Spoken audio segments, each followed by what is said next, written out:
America പുകച്ചു കളഞ്ഞ 3 ആണവ കേന്ദ്രങ്ങൾക്ക് ഇറാൻ ഏതു തരത്തിൽ മറുപടി നൽകുമെന്നാണ് ലോകരാജ്യങ്ങൾ ഉറ്റുനോക്കുന്നത്. എങ്ങനെയായിരിക്കും ഇറാന്റെ ഒരു പ്രതികരണം ഇനി വരാൻ പോകുന്നത്? അല്ലെങ്കിൽ ഈ യുദ്ധം ഇനി എങ്ങനെയാണ് അവസാനിക്കാൻ സാധ്യത?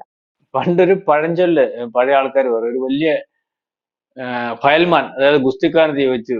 അപ്പൊ അടി കൊണ്ട് വീട്ടിൽ ഈ ഗുസ്തിക്കാരൻ അടി കൊണ്ട് വീട്ടിൽ തിരിച്ചു വന്നപ്പോ ബന്ധുക്കളും പെണ്ണുമ്പിള്ളേരും അങ്ങോട്ട് ചോദിച്ചു, എന്തോ പറ്റി, എല്ലാരെയും അടിക്കുന്ന ആളാണല്ലോ, അപ്പൊ വല്ലാതെ അടി കൊണ്ട് ക്ഷീണിച്ചിരിക്കുന്നല്ലോ, അല്ലെങ്കിൽ അപകടപ്പെട്ടിരിക്കുന്നല്ലോ എന്ന് പറഞ്ഞപ്പോൾ, നിലത്ത് നിർത്തിയാലല്ലേ എനിക്ക് ചൂട് വെക്കാൻ പറ്റൂ എന്ന് ഫയൽമാൻ പറഞ്ഞതുപോലെ ഇറാന്റെ അവസ്ഥ. ഇറാന് പല ആഗ്രഹങ്ങളും ഉണ്ട്, തിരിച്ചടിക്കണമെന്ന് ആഗ്രഹമുണ്ട്. പക്ഷെ തിരിച്ചടിക്കാൻ പ്രാപ്തമല്ലാത്ത ഒരു അവസ്ഥയിലേക്ക് ഇറാനെ കൊണ്ടെത്തിക്കുന്നു എന്നാണ് നമുക്ക് മനസ്സിലാവുന്നത്.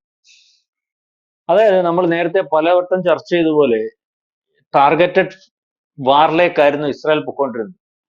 അപ്പൊ ഏറ്റവും അവസാനം ആ ഇസ്രായേൽ ഒരുക്കിയ വഴിക്കകത്ത് വന്ന് ഇസ്രായേലിന് ചെയ്യാൻ പറ്റാത്ത ബങ്കർ ബസ്റ്റർ ബോംബുകൾ ഇട്ട് ആണവ കേന്ദ്രങ്ങൾ 3 ഇന്നലത്തെ പത്രസമ്മേളനം ശരിയാണെങ്കിൽ പൂർണ്ണമായിട്ടും നശിപ്പിച്ചിട്ട് തിരിച്ചു കയറിപ്പോയിരിക്കുന്ന ഒരു അമേരിക്ക. അപ്പൊ ഇനിയും അമേരിക്കയുടെ ലക്ഷ്യം, ഇസ്രായേലിന്റെ ലക്ഷ്യം എന്ന് പറഞ്ഞാൽ അവിടുത്തെ ഭരണമാറ്റമാണ്. അപ്പം ഇനിയും കളിക്കാൻ പോകുന്ന കളി എന്ന് പറഞ്ഞാൽ ചാവേർ ആക്രമണം, അല്ലെ ചാവേറാവുക എന്ന് പറഞ്ഞോളൂ.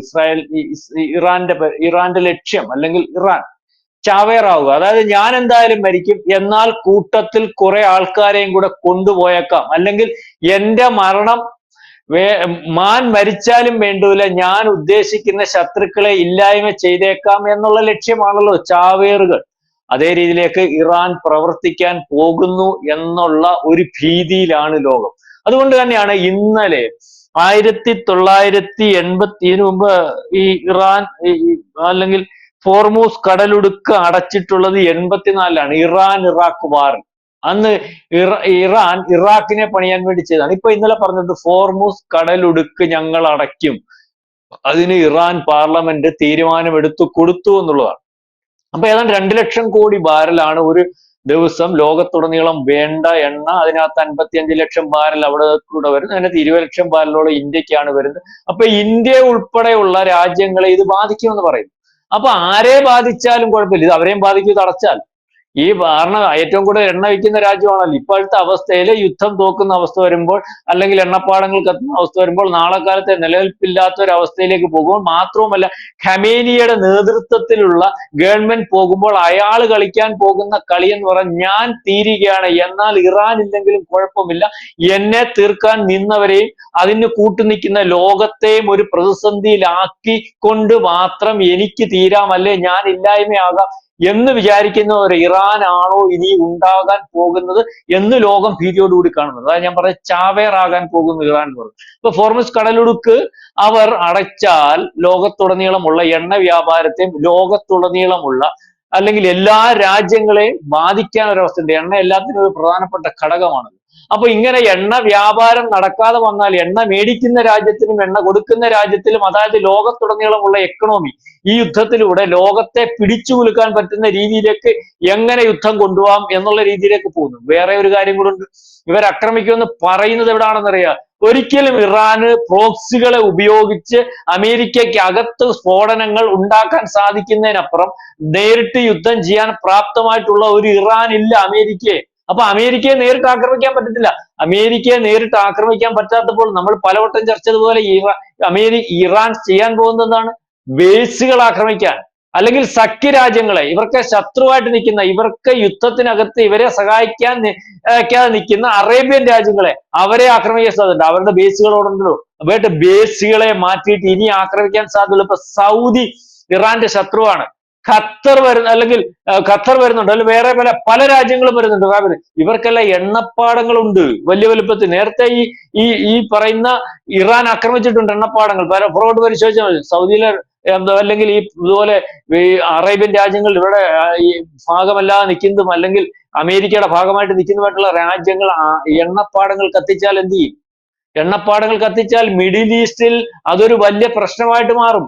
ലോകത്തുടനീളം അതൊരു വിഷയമായിട്ട് മാറും.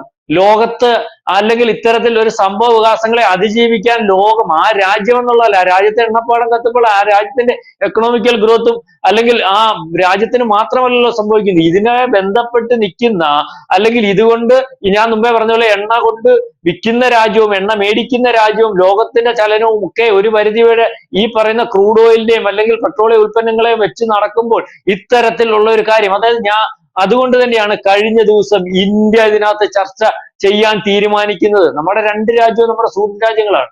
ഇറാനുമായിട്ട് വളരെ പഴക്കത്തിലുള്ള ബന്ധമുണ്ട്. മാത്രമല്ല നമ്മൾ വലിയ വലിയ ബിസിനസ്സും കോടാനുകോടി രൂപ ഇവിടെ ഇൻവെസ്റ്റ് ചെയ്തിട്ടുണ്ട്. അപ്പൊ അതുകൊണ്ടാണ് കഴിഞ്ഞ ദിവസം പ്രധാനമന്ത്രി, അവർക്ക് പ്രതീക്ഷയുള്ളതെന്ന് പറഞ്ഞാൽ ഇസ്രായേൽ പറഞ്ഞാൽ കേൾക്കുന്ന രാജ്യം, അമേരിക്കയെക്കാട്ടി കൂടുതൽ ഒരുപക്ഷെ ഇന്ത്യ പറഞ്ഞാൽ ഇസ്രായേൽ കേൾക്കും. അപ്പൊ ഇത്തരത്തിൽ ഇതിനകത്ത് ഒരു തീരുമാനം ഉണ്ടാക്കാൻ തുടങ്ങി, പരസ്പര ഈഗോയിൽ നിന്ന് യുദ്ധം ചെയ്യുന്നു. അതിനകത്ത് പരാജയപ്പെട്ടുകൊണ്ട് ഇറാൻ പരസ്യമായിട്ട് അല്ലെങ്കിൽ രഹസ്യമായിട്ട് പാകിസ്ഥാൻ രാജ്യം മൊത്തം പറഞ്ഞതുപോലെ രാജ്യം മൊത്തം ഇടപെട്ടുകൊണ്ടിരിക്കുന്നു ഞങ്ങൾക്ക് വേണ്ടി ഇടപെടാൻ. അപ്പൊ ഇസ്രായേൽ പറയുന്നു നിങ്ങൾ നിർത്തൂ. അങ്ങനെ പരസ്യമായിട്ട് നിർത്തിപ്പോകുന്ന ഒരവസ്ഥ വന്നാൽ ഇറാന് പിടിച്ചു നിൽക്കാൻ പറ്റാത്ത ഈ രാജ്യം ഇത്രയോളം തോന്നിക്കുന്ന അവസ്ഥ. അപ്പം ഒരു പ്രതിസന്ധിയിലാണ്. അതുകൊണ്ട് ഈ പറയുന്നത് പോലെ ഇന്ത്യയുമായിട്ട് സംസാരിക്കുന്നു, പ്രധാനമന്ത്രി ആയിട്ട് ഇറാൻ പ്രസിഡന്റ് സംസാരിക്കുന്നു, 45 മിനിറ്റ്. ഒരുപക്ഷെ നാളെ കാലത്തെ തീരാൻ സാധ്യത ഉണ്ടെങ്കിൽ, രണ്ടുപേർക്കും തീർക്കണമെന്ന് ആഗ്രഹം ഉണ്ടെങ്കിൽ അത് ഇന്ത്യ ഇടപെടുമ്പോൾ അത് മാന്യമായിട്ട് തീരും എന്നുള്ളത് കൊണ്ടാണ് ഇത്തരത്തിൽ പോകുന്നത്. അല്ലെങ്കിൽ 48 മണിക്കൂർ എന്നൊക്കെ ഇറാൻ പറയുമ്പോൾ ഇറാൻ ഉദ്ദേശിക്കുന്നത് ഇതാണ്, അല്ലാതെ മറ്റു രീതിയിലേക്കുള്ള ആക്രമണം. കഴിഞ്ഞ ദിവസങ്ങൾ പരിശോധിച്ചാൽ മനസ്സിലാകും. തിരിച്ചടിക്കും, ഞങ്ങളുടെ വലിയ മിസൈൽ ഇരിപ്പുണ്ട്, ഈ പറയുന്ന ഞങ്ങൾക്ക് വെളിയിലെടുക്കാത്ത മിസൈൽ ഉണ്ട്, അല്ലെങ്കിൽ പല ഈ പറയുന്ന ബാലിസ്റ്റിക് മിസൈൽ സൂപ്പർസോണിക്കും ഹൈപ്പർസോണിക്കും ഒക്കെ ഉണ്ടെന്ന് പറഞ്ഞു. എന്റെ പൊന്നെ, ഇതൊന്ന് കൊണ്ടിടണ്ടേ, അവിടുന്ന് തൊടുക്കണ്ടേ, ലോഞ്ച് വേണ്ടേ, സംവിധാനം വേണ്ടേ? നിങ്ങളാരും പറയുന്ന കണക്കല്ല, ഇവിടുത്തെ മലയാള മാധ്യമങ്ങൾ പറയുന്ന കണക്കല്ല. അവിടുത്തെ അവസ്ഥ ഇതാണ്, ഓരോ ദിവസവും ടാർഗറ്റ് ചെയ്ത് അടിച്ചുകൊണ്ടിരിക്കുക. ഒന്നും ചെയ്യാൻ പറ്റാത്ത രീതിയിലേക്ക് ഇറാൻ വീണുകൊണ്ടിരിക്കുകയാണ്. കാരണം അവർക്ക് പല ആഗ്രഹങ്ങളും ഉണ്ട്. കഴിഞ്ഞ ദിവസം വേറൊരു രീതി ചർച്ച വരുന്നുണ്ട്, അമേരിക്കയായിട്ട് സംസാരിക്കുന്നുണ്ട്. അമേരിക്ക ആണവായുധം കൊടുക്കും, സോറി, റഷ്യയുമായിട്ട് സംസാരിക്കുന്നു, റഷ്യ ആണവായുധം കൊടുക്കും ഇറാൻ. മാധ്യമങ്ങൾ വന്നുകൊണ്ടിരിക്കുന്നത് എവിടെ കൊടുക്കാനാ? കഴിഞ്ഞ ദിവസം ഈ റഷ്യ യുക്രൈൻ യുദ്ധത്തിനകത്ത് യുക്രൈന്റെ പരമാധികാരി പറഞ്ഞു കേട്ടില്ലേ, ഞങ്ങൾ 20 ശവശരീരം പൊതിഞ്ഞ് തിരിച്ച് റഷ്യ ഏൽപ്പിച്ചിട്ടുണ്ട്. അതിനകത്ത് 2 പേരുടെ ശവശരീരം, 2 പേര് ഇസ്രായേലുകാരാണ്, റഷ്യക്ക് വേണ്ടി യുദ്ധം ചെയ്ത് ഇസ്രായേലിനകത്തു നിന്നുള്ള ഇസ്രായേലുകാർ. അപ്പൊ റഷ്യ ഇസ്രായേൽ തമ്മിലുള്ള ഒരു ബന്ധം അറിയാമോ? കഴിഞ്ഞ ദിവസം നമ്മൾ ചർച്ച ചെയ്ത ഓർമ്മയുണ്ടോ? ഈ ഒരു ആണവ റിയാക്ടർ അടിച്ചപ്പോൾ ഏതാണ്ട് റഷ്യയുടെ ബോർഡറിൽ നിന്ന് 250 കിലോമീറ്റർ അപ്പുറത്ത്, ഞാൻ അതിന്റെ പേര് ഓർക്കുന്നില്ല, ഒരു റിയാക്ടർ ഉണ്ട് അവിടെ. അത് ഞങ്ങളാണ് നടത്തുന്നത്, ജനത്തിന്റെ താല്പര്യത്തിന് വേണ്ടിയാണ് ആണവ റിയാക്ടർ, അത് അടിക്കരുത്, അവിടെ ഞങ്ങളുടെ സ്റ്റാഫ് 200 പേരുണ്ട്. റഷ്യയുമായി ചർച്ച ചെയ്തു ഇസ്രായേൽ എന്ന് പറഞ്ഞിട്ടുള്ള ഇതായിരുന്നു ചർച്ച ചെയ്തത്. അതുപോലെ കഴിഞ്ഞ ദിവസം ഫോർമോസ് ആണവ നിലയത്തിനകത്ത് 200 പേരോളം റഷ്യയുടെ ഉദ്യോഗസ്ഥരുണ്ടായിരുന്നു. ഇന്നലത്തെ പത്രസമ്മേളനം കേട്ടാണ് അവിടുത്തെ ജീവനക്കാർക്കൊന്നും കുഴപ്പമില്ല, വിളിച്ചു പറഞ്ഞു ഇസ്രായേലിന്റെ അടുത്ത് അവരെ ഒഴിവാക്കണം, അവർക്ക് കാഷ്വാലിറ്റി സംഭവിക്കാൻ പറ്റില്ല, അവരെ ഒഴിവാക്കിയിട്ട് അവിടെ ബങ്കർ ബ്ലാസ്റ്റർ ബോംബിട്ടു. അപ്പൊ ഇറാനും റഷ്യയും തമ്മിലുള്ള ഒരു ബന്ധം അറിയാമല്ലോ. അപ്പൊ ജൂതനെ അതുപോലെ കഴിഞ്ഞ ദിവസം റഷ്യക്കാർ പൊടിയും പറഞ്ഞാണ് ഞങ്ങളുടെ 2.5 ലക്ഷം പേര് അവിടെ ജോലി ചെയ്യുന്നുണ്ട് ഇസ്രായേലിൽ. അപ്പൊ ഇതിനകത്ത് മാത്രമല്ല, ഞാൻ കഴിഞ്ഞ ദിവസം പറഞ്ഞു ജൂതന്റെ ഒരു സാധനം ഉണ്ട് ഇതിനകത്ത്.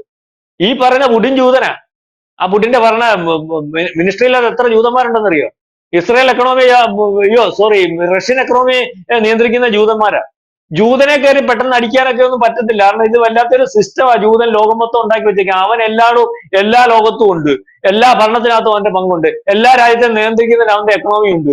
അപ്പൊ ഇതൊന്നും ആൾക്കാർക്ക് അറിയത്തില്ല. അങ്ങനത്തെ ഒരു സംവിധാനത്തിലാണ് ജൂതവംശം വളരെ കുറച്ചുണ്ടെങ്കിലും അവൻ ഈ ലോകക്രമത്തെ നിയന്ത്രിക്കുന്ന രീതിയിലേക്ക് ഭരണത്തിനകത്തും അല്ലെങ്കിൽ എക്കണോമിക്കൽ ഗ്രോത്തിനകത്തും ഒക്കെ ഉണ്ട്. അപ്പം അങ്ങനൊന്നും കയറി റഷ്യ ആക്രമിക്കത്തില്ല, റഷ്യ ഒരു മിസൈലും കൊടുക്കത്തുമില്ല, അങ്ങനൊന്നും ആരും വരിക. അപ്പൊ ഈ ആത്മഹത്യാ സ്കോഡിലേക്ക് പോകും. അതിനുവേണ്ടി അവർ അവസാന ചർച്ചകളിലേക്കാണ്. റഷ്യയോട് കൊണ്ടാ ചർച്ച ചെയ്യുന്നേ, ഇന്ത്യയോട് കൊണ്ടാ ചർച്ച ചെയ്യുന്നേ. ഇല്ലെങ്കിൽ ഞങ്ങൾ ഫോർമേഴ്സ് കടലിടും, ഇല്ലെങ്കിൽ അവർ ചെയ്യും. അവർക്ക് നേട്ടമല്ല, എല്ലാവരെയും പെടുത്തുക എന്നുള്ളതാണ്. അവര് എണ്ണപ്പാടങ്ങൾ കത്തിക്കുകയൊക്കെ ചെയ്യും മിഡിൽ ഈസ്റ്റിലെ, ഈ പറയുന്ന അറേബ്യൻ രാജ്യങ്ങളിലെ. അപ്പൊ ആ രീതിയിലേക്ക് ലോകത്തെ പ്രതിസന്ധിയിലാക്കാൻ സാധ്യതയുണ്ട് ഇറാൻ ആ ഒരു ആത്മഹത്യാ സ്കോഡ്, ഇറാൻ ആത്മഹത്യ ചെയ്യാൻ പോകുന്നു എന്നുള്ള രീതിയിലേക്കാണ് യുദ്ധം പോകുന്നത്. അതാണ് അടുത്ത 48 മണിക്കൂർ ഭീതിയോടുകൂടി ആൾക്കാർ നോക്കിയിരിക്കുന്നത്. ഇത്തരത്തിലേക്കാണ് കാര്യം. അതിനകത്ത് ഒരു പരിസമാപ്തി ഉണ്ടാവാൻ സാധ്യതയുണ്ട്. ഒരുപക്ഷെ ഇന്ത്യ ഇടപെടുമോ എന്ന് കരുതാൻ പറ്റത്തില്ല. ഇന്ത്യയുടെ ഒരു നയതന്ത്ര ബന്ധം വെച്ചിട്ട് ഇസ്രയേലിനെ തള്ളിക്കളയാനൊന്നും പറ്റത്തില്ല, ഇറാനെയും തള്ളിക്കളയാൻ പറ്റത്തില്ല. നമുക്ക് ഏറ്റവും വേണ്ടപ്പെട്ടവൻ ആരാണെന്ന് കൂടുതൽ ചോദിച്ചാൽ ഇസ്രയേൽ അല്ലേ. അപ്പൊ രണ്ടുപേരെയും തള്ളാനും കൊള്ളാനും പറ്റാത്തൊരവസ്ഥ, അല്ലെങ്കിൽ രണ്ടു പേർക്കും യോഗ്യമാകുന്ന ഒരു ഫോർമുല, അത് വിശ്വഗുരു എന്ന് പറഞ്ഞ ഭാരതം കേട്ടോ, നരേന്ദ്രമോദി അല്ലേ. ഇവിടുത്തെ കുറെ ആൾക്കാർക്ക് മൂലം ചൊറിഞ്ഞു വരും നമ്മുടെ ചോദ്യം. വിശ്വഗുരു എന്ന് ഉദ്ദേശിക്കുന്ന നരേന്ദ്രമോദി അല്ല, ഭാരതമാണ്. ആ വിശ്വഗുരുവിന്റെ ഹൃദയത്തിൽ വന്നിരുന്ന ഒരുപക്ഷെ ചർച്ച ചെയ്ത് തീരുമാനം എടുക്കുമെന്ന് വിചാരിക്കും. ഏതായാലും ഇപ്പോഴത്തെ ഒരു അവസ്ഥയിൽ ഇറാൻ പോകുന്ന, അല്ലെങ്കിൽ ഇറാൻ ചെയ്യാൻ പറ്റുന്ന കാര്യം ഇതൊക്കെയാണ്. അതുപോലും ചെയ്യാൻ പറ്റുമോ എന്നുള്ള കാര്യത്തെപ്പറ്റി നമ്മൾക്കറിയത്തില്ല. കാരണം ഈ പ്രസ്താവന ഇറക്കിയപ്പോൾ തന്നെ ഹോർമൂസ് കടലിടുക്ക് അല്ലെങ്കിൽ അത്തരത്തിൽ കാര്യങ്ങൾ നീക്കുന്ന ഇറാനെ തടയാൻ വേണ്ടി ലോകം ശ്രമിക്കും. അതുപോലെ ഈ പറയുന്ന തിരിച്ചടി ഉണ്ടാകും. അല്ലെങ്കിൽ ഇറാനെ ആക്രമിച്ചാൽ, അമേരിക്കയെ ആക്രമിച്ചാൽ അത് ഈ പറയുന്ന ബേസുകളിലാകും, അല്ലെങ്കിൽ GCC രാജ്യങ്ങളിൽ ആകുമെന്ന് കണ്ടുകൊണ്ടാണ് അവിടെ അതിനുവേണ്ടി ഒരു ഒരുക്കം, അതിന് കെൽപ്പുള്ള ഇറാൻ അല്ലാതാക്കിയതിന് ശേഷം ആക്രമിക്കാം എന്നുള്ള രീതിയിലേക്ക് ആ രണ്ടാഴ്ചക്ക് മുമ്പേ ആക്രമിച്ചു. പക്ഷെ ഇപ്പം ഇറാൻ അതിന് ആപതില്ല എന്നാണ് തോന്നുന്നത്. മിസൈലുകൾ കുറച്ച് വരുന്നുണ്ട്, അല്ലെങ്കിൽ ആ മിസൈലുകൾ പഴയതുപോലെ ആദ്യത്തെ ദിവസത്തെ പോലെ ഇസ്രയേലിലേക്ക് വരുന്നില്ല. ഇസ്രയേൽ എന്തോ വീണെന്നാ പറയുന്നത്, 400 എണ്ണം വന്നപ്പം 4 എണ്ണം പോലും, അല്ലെങ്കിൽ 5 എണ്ണം പോലും വീണിട്ടില്ല, അല്ലെങ്കിൽ 10 എണ്ണം. ഇവർ എത്ര ദിവസം കൊണ്ട് എത്ര മിസൈൽ അടിക്കുക? അതേസമയം ഒരു ബോംബ് ഈ ഇസ്രയേൽ കൊണ്ടുപോയി അവിടെ ഇട്ടത് പാഴായിട്ടുണ്ട്. ഒരു ഡ്രോൺ അങ്ങാണ്ട് പോയിട്ടുണ്ട് ഇപ്പോഴത്തെ കണക്കനുസരിച്ച്. ഒറ്റ ബോംബ് അവരിട്ടത് പാഴായിട്ടില്ല, അറിയോ? അതുകൊണ്ട് ഞാൻ പറയാം, ഈ രണ്ട് രാജ്യങ്ങൾ തമ്മിൽ യുദ്ധം ചെയ്യുമ്പോൾ ജയിക്കുന്നതിലേക്ക് പോകുന്നത് ഇസ്രായേലാണ്. അതുകൊണ്ടാണ് ഇന്നലെ ഇസ്രായേൽ പ്രധാനമന്ത്രി പറഞ്ഞ ആരും വേണ്ട, ഞങ്ങൾ കൈകാര്യം ചെയ്തോളാം. അന്നേരം പിന്നെ GCC രാജ്യങ്ങളുടെ മറ്റ് ആൾക്കാരുടെയൊക്കെ സമ്മർദ്ദവും, അല്ലെങ്കിൽ അമേരിക്ക പെട്ടുപോകുന്നുള്ള രീതി വന്നപ്പോഴാണ് ഇന്നലെ തീരുമാനമെടുത്ത് പെട്ടെന്ന് കൊണ്ടുവന്ന് ബങ്കർ ബ്ലസ്റ്റർ ബോംബുകൾ ഇടുന്നതിന് വേണ്ടി തയ്യാറായത്. അതിനൊരു തിരിച്ചടി കൊടുക്കുമെന്ന് പറയുന്നു. ആ തിരിച്ചടി ഇതേ രീതിയിലായിരിക്കും.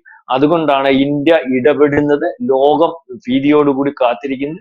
അത്തരത്തിൽ ഉള്ള ഒരു നീക്കം ഇറാൻ നടത്തുന്നുണ്ട് എന്ന് ഇന്റലിജൻസ് റിപ്പോർട്ടുണ്ട്. അങ്ങനെ വരാതിരിക്കട്ടെ എന്ന് നമ്മൾക്ക് പ്രാർത്ഥിക്കാം. കാരണം നമ്മളെയും ബാധിക്കും, നമ്മൾക്കും അതുവഴി എണ്ണ വരുന്നുണ്ട്. പക്ഷെ ഇപ്പോഴത്തെ ലോകത്തിനകത്ത് ഇന്നലത്തെ ഒരു സ്റ്റഡി വെച്ചിട്ട് ഇതും ഇന്ത്യയെ ബാധിക്കത്തില്ലെന്നാണ്. നേരത്തെ 21 രാജ്യങ്ങളുമായിട്ടായിരുന്നു നരേന്ദ്രമോദി വരുന്നതിന് മുമ്പ് നമുക്ക് വന്നത്. ഇപ്പോൾ 40ഓ 50ഓ ആക്കിയിട്ടുണ്ട്. അപ്പൊ ഇവിടുന്ന് എണ്ണ വന്നില്ല, നമ്മൾ വേറെ ഇടത്തുനിന്ന് എണ്ണ മേടിക്കും. അപ്പൊ മോദി ഇത് നേരത്തെ ജോത്സ്യനാന്ന് തോന്നുന്നു കേട്ടോ, നേരത്തെ ഇതൊക്കെ കണ്ടിട്ടുണ്ടെന്ന് തോന്നുന്നു. ഏതായാലും നമ്മൾ കുഴപ്പമില്ലെന്ന് പറയുമ്പോൾ ലോകത്തിനും കുഴപ്പം വരാത്ത ഒരു അവസ്ഥയിലേക്ക് പോട്ടെ, യുദ്ധം അവസാനിക്കട്ടെ എന്ന് ആശിക്കുക. എന്തായാലും ഇറാൻ ഹോർമോസ് കടലിടുക്ക് വഴി ഇസ്രയേലിന് ഒരു പണി കൊടുക്കുമ്പോൾ അത് ഇന്ത്യയെ കൂടി ബാധിക്കുമോ എന്നൊരു ആശങ്ക നിലനിൽക്കുന്നുണ്ട്. പക്ഷേ ഇന്ത്യ ചില കാര്യങ്ങൾ മുൻകൂട്ടി കണ്ടുകൊണ്ട് എണ്ണയ്ക്ക് ക്ഷാമമില്ലാത്ത വിധത്തിൽ പോകാനും സാധ്യതയുണ്ട്. എന്തായാലും ഇസ്രയേലിലേക്ക് ഇറാൻ നടത്താൻ പോകുന്ന ഒരു പ്രതികരണം അല്ലെങ്കിൽ പ്രത്യാക്രമണം ഏത് നിലയിലുള്ളതായിരിക്കുമെന്നും ലോകം ഉറ്റുനോക്കുന്നു. വ്യക്തമാണ്. Thank you Prashant sir. കൂടുതൽ വാർത്തകളും വിശേഷങ്ങളും നിങ്ങളിലേക്ക് എത്താൻ ABC മലയാളം സബ്സ്ക്രൈബ് ചെയ്യുക, ബെൽ ബട്ടണും അമർത്തുക.